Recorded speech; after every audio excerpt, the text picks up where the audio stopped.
Welcome to the Wisdom of Women show. We are dedicated to amplifying the voice of women in business. A new model of leadership is emerging, and we are here to amplify the voices of women leading the way. I am your host, Coco Selman, five-time founder, impact investor, and creator of the Force for Good system. Thank you for joining us today as we illuminate the path to unlocking opportunities and prosperity for women-led enterprises by amplifying the voice and wisdom of women. Today, we have a special guest, someone here to talk to you about an opportunity in business that you might not have ever considered. So today, we have Brittney Lincoln, a dynamic leader in the franchising industry. And she is the founder of Females in Franchising. She's a partner in Limitless Franchise Growth. With a rich background that spans retail and advertising, culminating in her pivotal role at Exponential, where she significantly contributed to franchise expansion, Brittney helps franchises grow to national success. Brittney's exceptional ability to connect with franchisors and her dedication to enhance community and small business impact through franchising makes her a standout leader. Brittney lives in Denver with her family. She embodies a balanced lifestyle, enjoying outdoor activities and live music, which adds a personal touch to her professional expertise. So welcome, Brittney. Such a pleasure. Thank you so much for having me. Be here with you. So as we always get started, our icebreaker question is, what is a book written by a woman that has significantly influenced your life? So I thought about this for a long time because I feel like I've read a lot recently, but the book that I chose to highlight is You Are a Badass. I hope I can say that, by Jen Sincero. Something about that book lit me up. And if anyone's ever listened to it, or if you haven't, I would highly recommend it. She makes you want to run through a wall. She reminds every woman that we all have what we need inside of us, right? Maybe get out of your head, right? You have everything you need to be successful. But sometimes you've got to remind yourself of everything you've done and everything you've accomplished and all those goals and BHAGs that you have, you can still accomplish them, but you've got to believe. So it's a big mindset book. I travel a lot and I remember listening to it on a plane. I got off the plane when I finished it and I was like, I am a badass and I need to own that and help more women feel that way. So that's my book. I love it. You're going to help create all kinds of badasses out there, franchising badasses, right? And you are a badass. I would just have to say, and I love that message that sometimes we as women in particular forget is that we already have everything we need, right? Yeah, we do. We have this well within us that we can lean on. So that's great. You are a badass. Be sure to pick that up for listeners to inspire you to run through walls, which of course, when you're building a business, there are a lot of walls that need running through for sure. So tell us, Brittney, how you got into the business of franchising and what is it about this model that has captured you, compelled you, and kept you so alive and focused over these years? Yeah, so I'll take you back to 2010. I graduated business school in 2009. And for many listeners who probably remember that time, it was not a great time to be looking for a corporate job. Yeah. So I did what I joke anyone would do, but actually years later realized not many people would do. I started a business. I had been in business school. I had created business plans. I felt like, okay, if I'm not finding a job, that'll be the next best thing. I had worked in retail all through college. Kind of felt like, wow, if I start a retail store, I can shop for a living. How great does that sound? But I did a lot of research and I landed on starting a retail boutique in downtown Denver that specializes in gifts, because downtown Denver is a huge business center. It's where all the law firms and oil and gas companies are. but there were no Hallmarks, no gift stores, nowhere to buy your coworker a card or a baby gift. I enlisted the help of a friend who was also looking for a job at the time. We came together and created what I believe was an amazing gift boutique. We had baby gifts, jewelry, candles, all the above. It was so fun. I literally did fulfill that dream of shopping for a living. I went to market in Atlanta, New York, and LA, and it was amazing until it wasn't. I basically experienced every messy entrepreneur thing you could experience in less than a year. We opened in December, which started off great, but then on New Year's Eve, there was a nightclub above us and they flooded our store. It happened a few more times. I was all in. I wanted to move our store to another neighborhood. But my other messy business life lesson was sometimes friendship and business don't mix. And sometimes it can work. For me, it didn't. We are friends today, but at the time, that was a texting thing in our relationship. And we closed the store. It was a really tough, heartbreaking decision at the time. But later have talked to people like you and other female entrepreneurs and realized that it was a really good lesson, right? There are no failures. There are just lessons, right? You learn things. So learned so much in doing that. I fell into advertising. I always like to tell this story because it's funny. I had an advertiser call me to get my store to advertise with them. And I said, well, I'm closing. And then they started chatting me up and offered me a job to sell advertising. So I went from like, I have no idea what I'm going to do with my life. Everything's over to, oh, well, I guess I'll do this. And I sold TV ads on screens and elevators through the Gannett company, which was a whole nother way to cut my teeth in sales, 100 cold calls a day. And after that is when I fell into franchising. I have an uncle who was doing franchise consulting. There was a service brand based here in Denver. They had lost their salesperson. And I went into interview and I had no franchising experience, but I had sales experience and I had owned my own business. They gave me a shot. So appreciative to them for doing that. And that was 13 years ago. I have spent the last 13 years doing what I feel is the next best thing to owning my own business, which is helping other people become entrepreneurs through buying into franchising. And I really have loved, I look back on having my store, and had I known franchising was an option back then, maybe I would have gone that route. And so for people out there that want the freedom, flexibility of being a business owner, but don't have that great idea, or maybe just a little more risk averse, I kind of like to joke that franchising is like entrepreneurship light. You're still doing something that 99% of people won't do, but you have the plan, the playbook, a franchisor, and a network of franchisees to connect with. What lights me up about it the most is it can really be a beautiful thing, both for the franchisor, which I know we'll talk about, but especially for franchisees and business owners that want their own business, but want that plan and playbook to follow. Oh my goodness. Yeah. And just pivoting for a moment, I'm going to speak directly to our listeners. The reason I wanted Brittney to come on is because franchising can be such a wonderful option, both if you are feeling like the business you're in isn't quite right and you want more support and structure. A great way to, a great business model is to go become a franchisee. I had shared with Brittney that I was a franchisee for a very short time with a haircutting franchise, and I decided it was not ultimately for me. But what I loved about it was how you immediately are part of a community. You say, I'll be a franchisee, and now I'm part of a community. I have support. And then you don't have to do all the hard decisions about who is my customer, what is my message, all those things that can take years to figure out. And, this has already been fully baked and tested and utilized across lots of different people, customers, locations, however the franchise grows. So it's really valuable just as a model to consider to buy into. And it's also for lots of great businesses, it could be a great way to scale.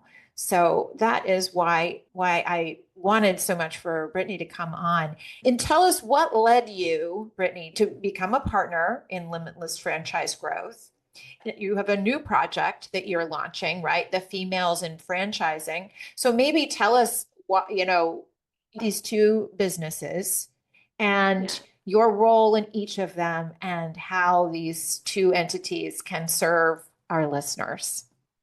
Yeah. And they really are interconnected. So I'm excited to tell you how one led to the other.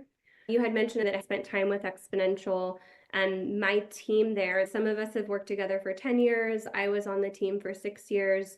And I feel like it's really rare in business when you find people that you truly love working with, enjoy personally, and just mesh and gel like a family. Our CEO wanted to keep our team together and formed Limitless Franchise Growth last year when Exponential shifted their vision of how they wanted to do development. They were really focused internationally. That wasn't our team's responsibility.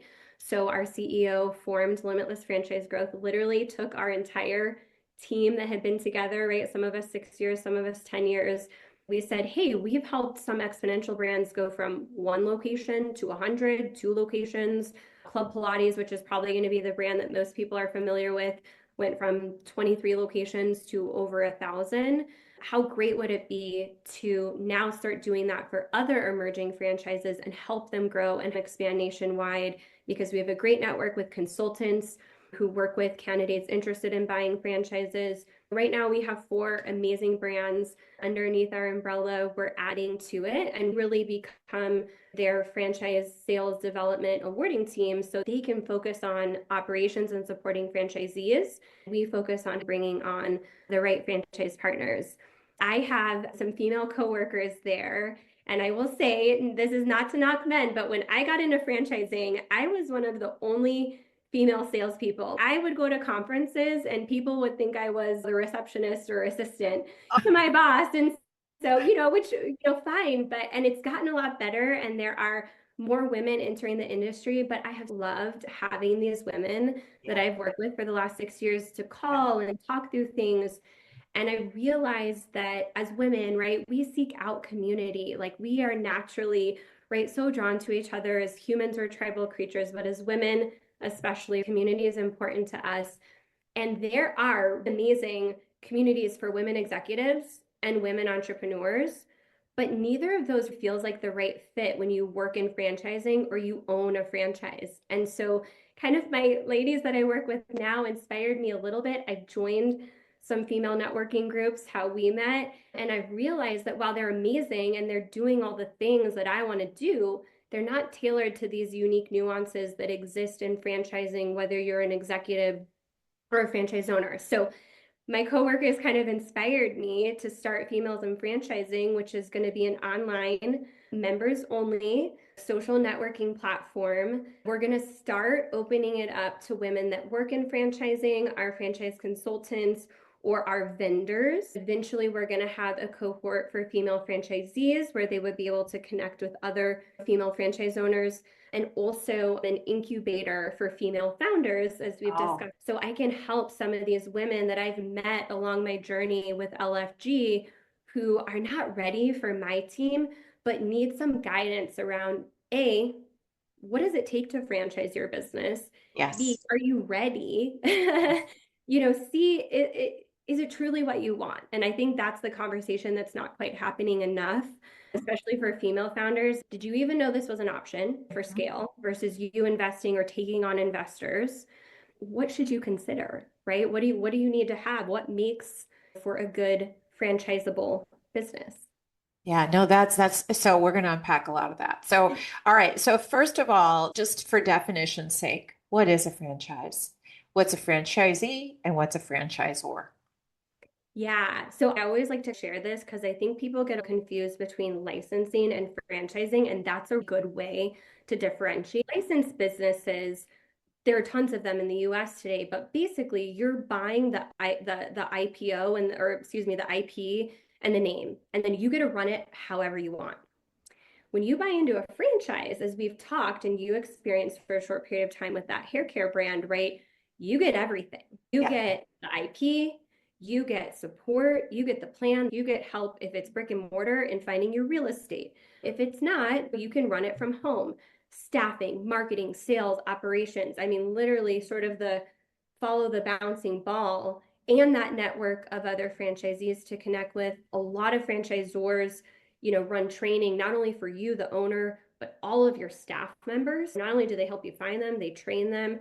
I mean, you're getting everything. And it's why the franchise fee you pay to buy into that is usually somewhere in the 40 to maybe 70K range. Your total initial investment, huge spectrum there of, are you home-based service? Are you expensive brick and mortar? But over time, you pay a royalty. Now, some licensing options have a royalty, but franchising is always going to have a royalty because there's just no way for a franchisor to charge you up front And that's it. Yeah. everything that you get from them. Yeah. So you're getting a lot. And like you said, right? We kind of joke, right? True entrepreneurs want to reinvent the wheel. They want to have control of everything. My entrepreneur light people that are interested in a franchise still want to be in control and be a business owner, but they want the plan, the playbook. We like to say you're in business for yourself, but you're not by yourself, because Oh, I love that. entrepreneurship can be very lonely, as we can both relate to. So when I explored franchising, and this was probably almost 20 years ago, I was shocked by how many different kinds of franchises exist, right? You get in your head like, oh, Subway. Tell us, Brittney, about sort of give us the big wide vision of what kinds of businesses could be a franchise or are. Yeah, and I'll hit you with a few stats too, because I think it's super interesting. I've looked this up most recently. I want to say this might be as of the end of 23, but there are over 800,000 individual franchise businesses in the US. Think about your question of like, these are franchisees and someone might own multiples.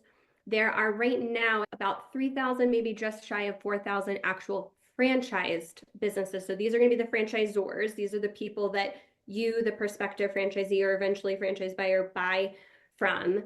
So it's a good portion of the GDP in America. It's kind of a joke if you go out and drive around your town or go to dinner at your favorite restaurant, look it up. It might be a franchise. I want to say there's a stat, 1 in 7 or 8 businesses today is a franchise. So it's a big industry. You could own a grill cleaning franchise. You could own a fitness franchise, like, the sub with the food, all of that, pet care, child care, home services. Millennials are not very handy. So home service is booming right now.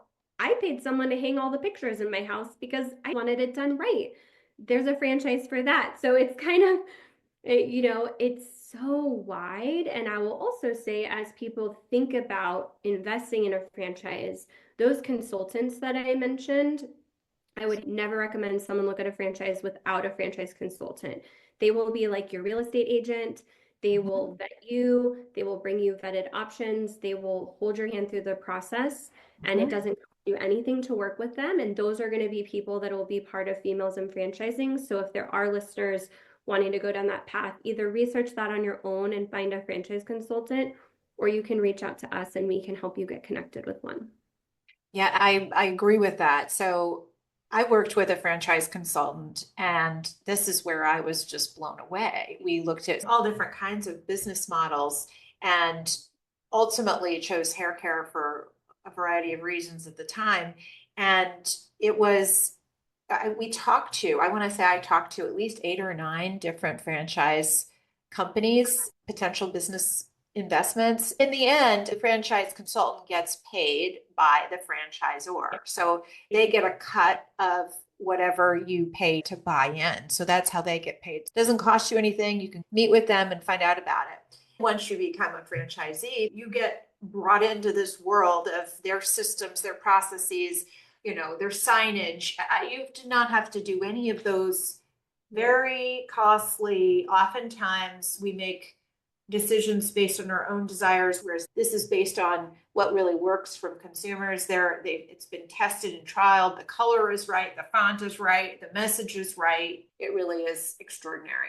So tell us then, for our listeners who are visionary women considering growth options, how might this business model work for a woman who is thinking about franchising her business? I always like to start with a few main things that, and some of these might be glaring and obvious, but I feel like it's so important to talk about them. And so first and foremost, is your business profitable?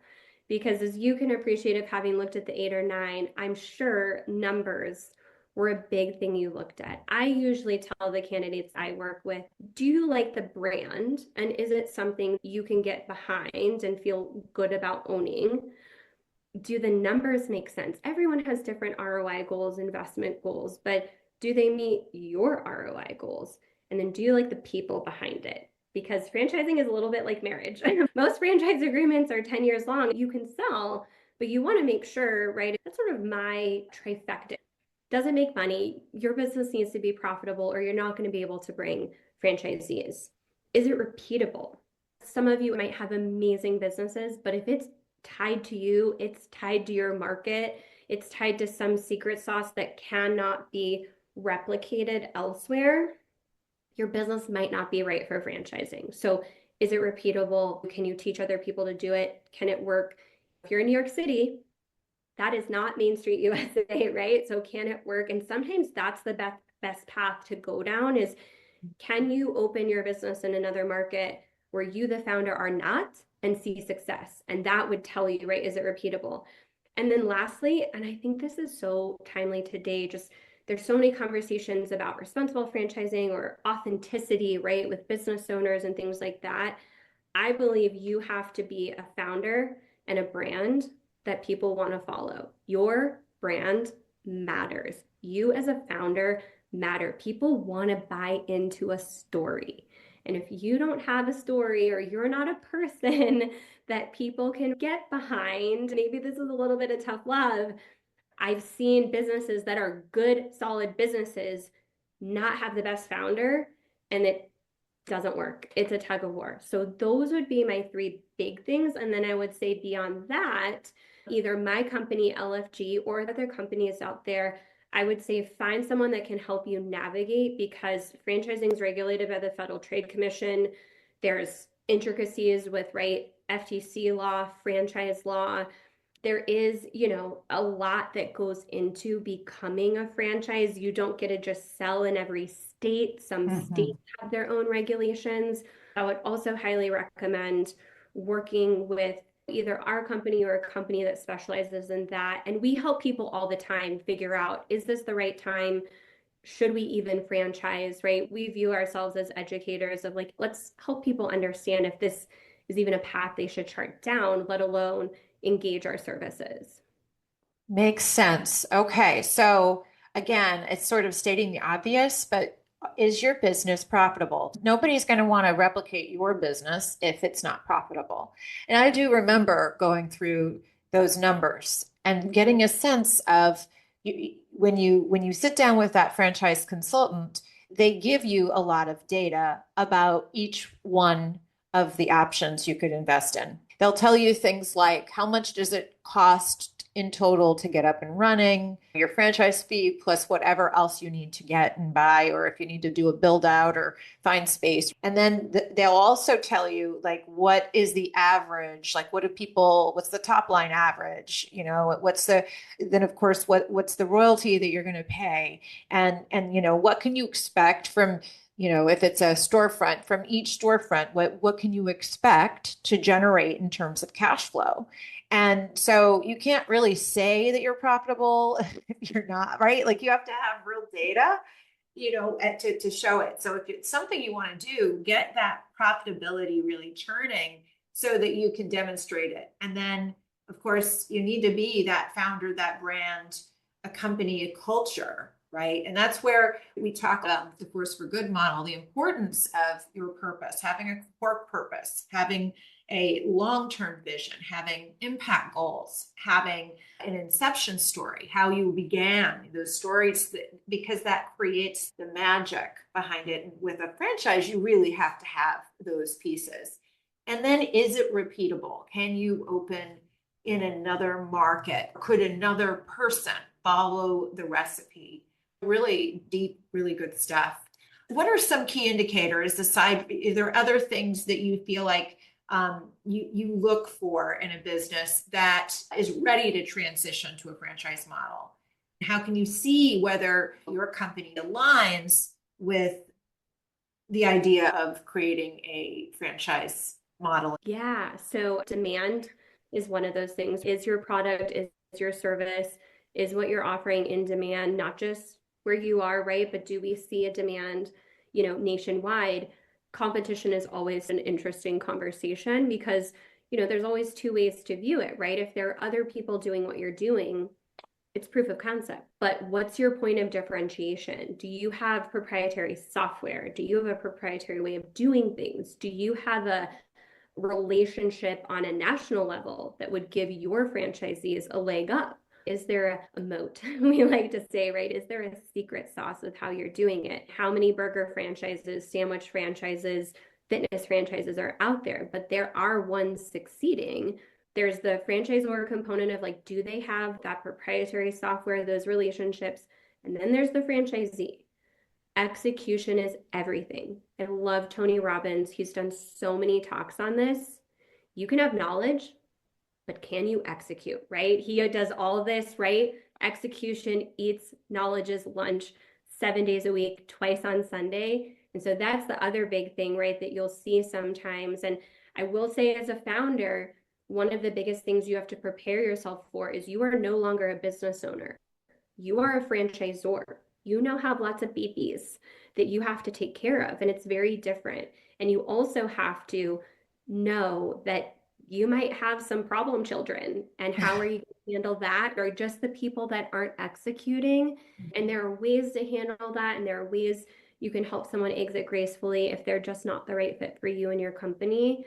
But those are some of the other things I would say. Again, competition's not a bad thing. If you're doing things a little bit different, or you have, something proprietary. I would say technology, especially these days with how quickly it's moving, it would probably shock you how many franchisors, and I don't care if they're retail, service, use off-the-shelf technology, the ones that have homegrown their technology are doing really well.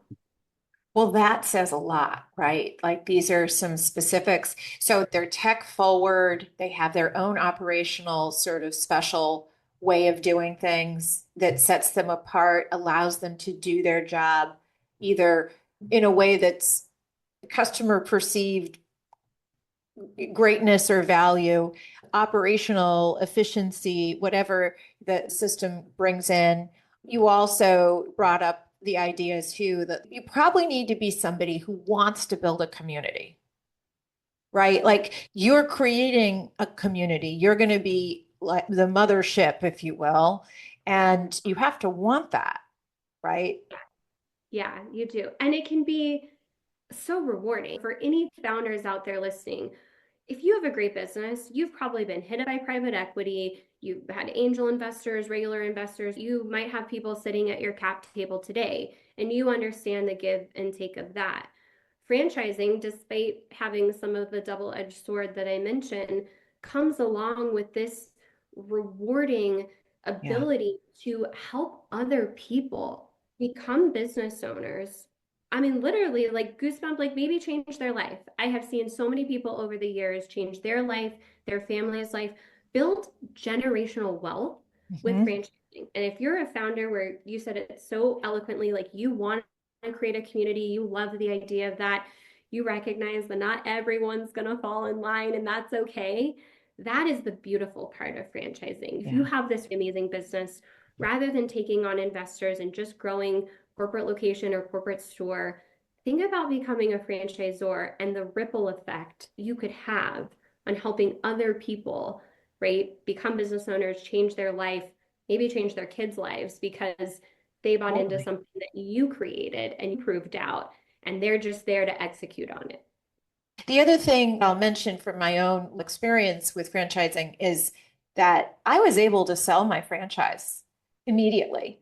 Like, like it had an inherent value, and I was able to I invested, did it for 6 months, I found a location, signed a lease, didn't do the build out, got my money back. I was able to sell my franchise, and I was able to transfer the lease, and the other new franchise, the person who bought the franchise from me, or however we did it through the franchisor, like paid me for it. Very seldom can you invest in a business and get a business started and then sell it for what you paid for it. Yeah. 6 months later, that doesn't ever happen. You mentioned before that risk piece. It's also cool because then, if you are, developing a franchise, selling it to others, and they're growing, the total value of the brand as the one who owns the corporate is also growing exponentially. There's just win, win, win. Yeah. And there's always options, right? I mean, there are franchisors that have exited to private equity. Their goal is to build an exit. Franchising is a path for that.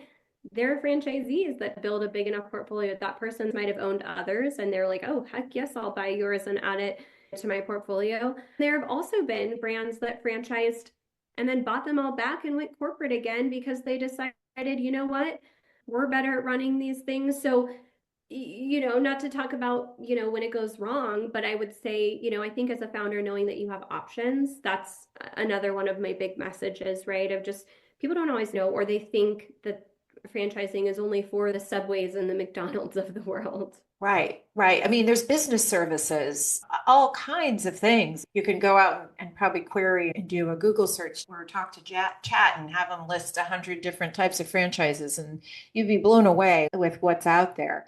So, what are some of the major advantages and disadvantages of the franchise model for business expansion? And how should founders weigh these factors when considering whether or not to franchise? Yeah, if we talk scalability and time to scale, you could scale much faster through franchising. You are getting people to buy into your brand with their money, but you have to support them, right? And you have to have those makings of a good franchise so it goes well.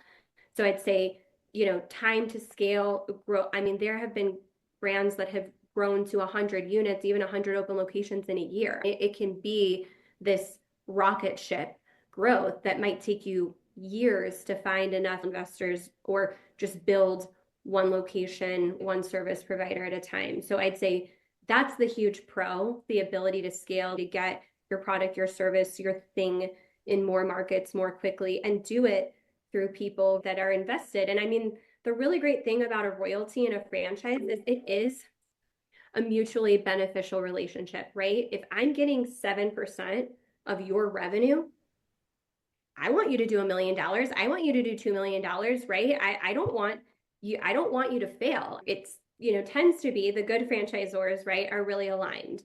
I would say the cons and the struggles that I see people have is they sell a lot of franchises before they have the support, the infrastructure, the financial backing to support all those. Are you going to make money selling franchises? Yes. Do you want to sell a bunch and then run? No, it's more of a, like, the brands that I see succeed have a, if you build it, they will come. Let's over engineer our support, our technology, our marketing, Yes. planning for the future. Again, like, the whole, analogy of like, now you have a bunch of kids. Now, I mean, you do your best to vet and get the right people in the system. But I'd say probably the biggest downside is the human condition. You're going to get people that are amazing and do everything you tell them to, and you're going to get people that don't follow the model. It's always going to be your fault as the franchisor, even though everyone knows they need to look in the mirror and they're not doing it. Franchise agreements are written to protect the brand, to protect the franchisor. So I would also say don't let that scare you. Just let it be known that you want to make sure that you have it structured to where when that naughty child is acting up, you can step in and protect your brand. And most agreements will be that way, but still going to put some gray hairs on your head. Totally, totally. Well, that helps us really, I think, understand, some of the pros, the cons. I also think about how if you're a franchise, if you're an entrepreneur, founder that likes to fly by the seat of your pants all the time, you probably aren't best suited, right? Because you have, maybe this would be considered a con on somebody's list, on your pros and cons list, where you really, when you decide to become a franchisor, you have to be more deliberate with your choices. You have to stick to things. You have to follow things through. It's that, you can't just come up with an idea every day and roll it out. And you've got this one singular team that will do things your way.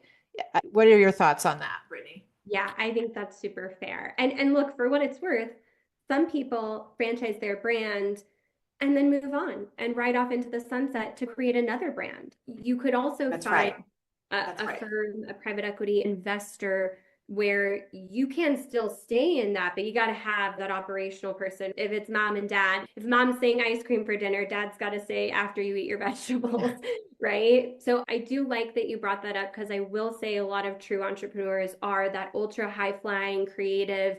And then as soon as it's like, well, we need an org chart, we need to document all of our processes and procedures, we need to replicate, copy and paste this. It's like, whoa, that's not what I signed up for. I want to come up with new ideas. So it can still work if you bring in, right, that COO or that person that can handle that for you. Quite frankly, what I would say in my 13 years, I've seen a lot of times is that true founder often exits. They might stay on for a few years, and some of them have gone on to create another franchise and another franchise, and they create their own, flywheel, copy and paste. But yes, I would say if that's something you love about being a business owner and entrepreneur, then franchising might not be right, or you're going to have to get yourself a real good COO that can Run it.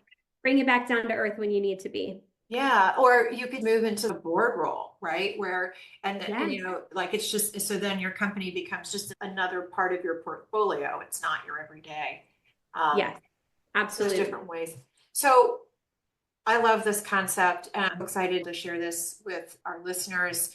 To wrap it up today, what is the wisdom you've gathered along your journey of being an entrepreneur, working with founders and working with franchisors? What is the wisdom you would want to pass on today to the visionary women listening right now? I think the wisdom that I've learned over the years is it's really all about the relationships that you form along the way. They say your network is your net worth, right? All those cheesy sayings, but it's so important. I think today, when technology and AI and all these, we are still human beings. You just never know where one conversation, right, could get you. You never know where showing up at that event could get you. I would say meet people, form relationships. It's, I believe, never going anywhere. It's how all the business is going to get done. And I think as women, we tend to have this do-it-yourself mentality. The guys have their golf outings, their cigar lounges, and that's why you have this rise of amazing online networking groups. And so I would also say, join those if you haven't. I'm a part of a few of them. It's why I want to build females in franchising. I have learned so much and come so far in my career by connecting with other women. Empowered women empower women. So that's, I would say it's all about the relationships. And if you can't do it in person, then do it through online social networks, but find a way to connect because so much can happen when you do. Love it. Empowered women, empower women. So for everybody listening, if you are interested in learning more about franchising, whether you want to be a franchisee or a franchisor, you can reach Brittney by going to www.femalesinfranchising.com. You can learn about the network, the community she's creating there. You can also find her on LinkedIn. I'll have her LinkedIn and her other socials right here in the description below. And you can reach out to her and talk to her about what your business is, and if it's a business that you'd like to transform into a franchise, or if you already are a franchise and you would like to move it forward and help it grow and expand nationwide and have your next 100 franchisees in place. So thank you, Brittney. Thank you so much for joining us today on the Wisdom of Women show. Thank you for illuminating the path to unlocking opportunities for growth, for prosperity, for women-led enterprises. And to all you trailblazers listening, please be sure to follow, like, and share the Wisdom of Women show on your favorite listening or viewing platform to infuse more of your wisdom into your business. take the Growth Readiness Quiz at aforceforgood.biz/quiz and uncover where your insight is needed most in your business. The world is made better by women-led business. Let's go make the world a better place. Cheers.